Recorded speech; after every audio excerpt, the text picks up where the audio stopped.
श्री कृष्णा। माही चौथ की कहानी। दो दोरानी जिठानी थी। दोरानी धनवाल थी, जिठानी बहुत गरीब थी। जिठानी गणेश जी की बहुत सेवा पूजा करती हुए रोजाना दोरानी के घर पर चाकी से आटा पीसने जाती थी। आते समय चाकी का कपड़ा ले आती और उसे पानी में घोलकर अपने पति को पिलाती और आप भी पी लेती। और उसका पति लकड़ी काटकर जंगल से लाता, शहर में बेचता, कुछ मिलता उसी से गुजारा कर लेते। एक दिन दोरानी के बच्चों ने देख लिया कि ताई आटे का कपड़ा ले जाती है और अपने घर चोरी करके अपने घर ले जाती है। बच्चों ने अपनी माँ को बता दिया। दूसरे दिन दोरानी ने जिठानी के हाथ धुलवाकर भेजे और कपड़े को भी रख लिया। जिठानी घर गई तो उसके पति ने पूछा, आज आटा क्यों ले लाई? तो उसने कहा कि दोरानी ने हाथ धुलवाकर भेजे हैं। यह सुनकर गुस्से से लकड़ी बेचने चला गया। जाते समय पत्नी से कहा कि आज तिलकुट्टा चौथ है। पत्नी ने कहा कि आज तिलकुट्टा चौथ है, तिल व गुड़ ले आना।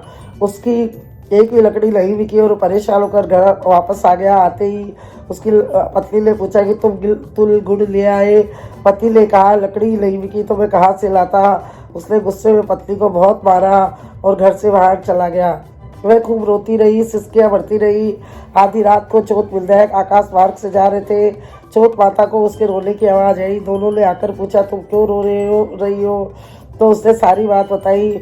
उसकी दोरानी ने आटा नहीं लाने दिया। पति ने गुस्से से उसे बहुत मारा। चौथ माता को दया आ गई। विधायक जी ने देखा कि वे बार बार गणेश जी को सुमन रही है तो गणेश जी ने कहा, आज मैं घर घर में तिल भापरा खाकर आया हूँ, इसलिए मुझे निबटना है। उसने कहा, महाराज टूटा फूटा मकान है, कहीं भी निबट लो। गणेश जी ने पूरे घर में निबट लिया और आकर वापस पूछा, कहाँ पहुँचूँ? उस औरत ने रोते हुए कहा, मेरे माथे पर पहुँच लो। गणेश जी ने उसके सिर के लिलाट से पोंछ लिया। उसके लिलाट पे हीरे मोतियों से जगमगाने लग गया। पूरे घर में हीरे मोती जवाहरात, सोना चांदी रुपए पैसों से भर गया। झोपड़ी महल में बदल गई। दोनों तराजू लेकर धन तोलने लगे। अब दोरानी ने देखा जिठानी जी अब तक काम करने नहीं आई तो बच्चों को देखने भेजा। बच्चों ने देखा ताई के बहुत सारा धन है। बच्चों ने ताई से कहा कि आप काम करने नहीं आए। ताई ने कहा, आज तो तुम्हारी माँ को ही मेरे घर काम करने भेज दो। बच्चों ने आकर माँ को सारी बात बताई। वह दौड़ी दौड़ी जिठानी के पास गई और पूछने लगी कि ये धन कैसे आया। जिठानी बहुत बोली थी, उसने सारी बात बताई। दोरानी ने कहा, अब की बार चौथ आएगी तो मैं भी ऐसे ही करूँगी। 12 महीने बाद माही चौथ आई।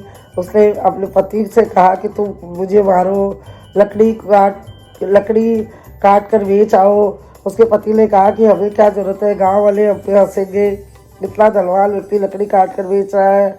लेकिन उसकी पत्नी जिद करने लगी। वह लकड़ी काट कर बेचने गया तो उसकी लकड़ी फटाफट बिक गई। आया तो उसकी पत्नी ने कहा कि अब मुझे मारो। पति ने कहा, तुम व्यर्थ ही धन के लिए ये सब कर रही हो। रात को तो चौथ विधायक इधर से जा रहे थे। दोनों ने विचार किया, इस औरत को झटका दिखाएंगे।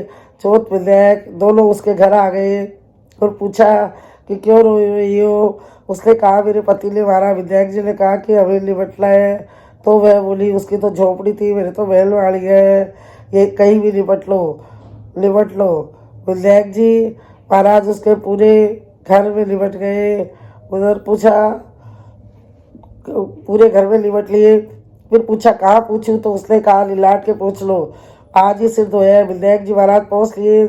चौथ विधायक दोनों चले गए। अब सुबह उठी तो देखा पूरे घर में बदबू आ रही है, खुद के लिलाट से भी बदबू आ रही है। उसने जल्दी से स्नान किया और बड़बड़ाने लगी, चौथ विधायक भी दो पड़े हैं। जिठानी को धन दिया, मुझे कीचड़ गंदगी दिया। उसने अपने पति से कहा, गणेश जी से जाकर पूछो, अभी तो गांव के बाहर ही गए होंगे। गांव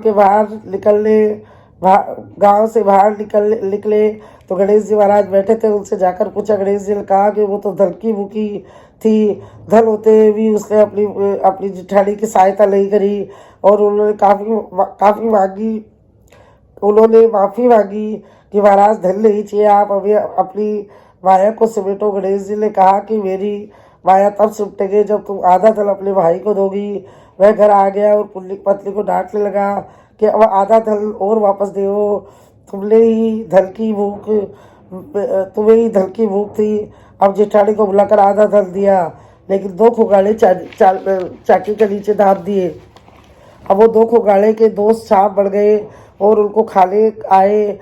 वापस गणेश जी के पास गए। गणेश जी ने कहा, तुमने जो कुछ छिपाया है, उन दोनों को गणेश जी से माफ़ी मांगी।